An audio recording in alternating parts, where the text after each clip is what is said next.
Okay, this is the EPIC Guillotine. Okay, so I'll just start the hydraulics.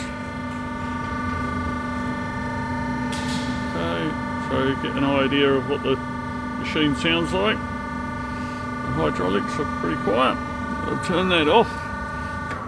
Now what I'll do is I'll give you a comparison with the machine that you looked at the other day. So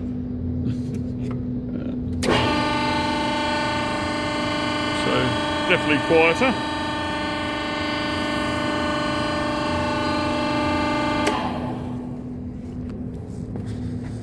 Now what I'll do is I'll take a cut on the EPIC.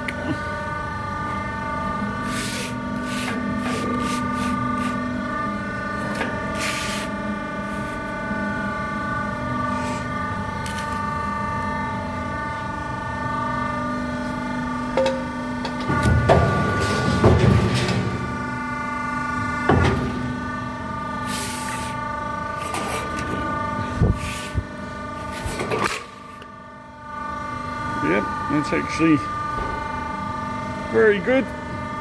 Tiny little burr on that edge, but it's the same all the way along and very good.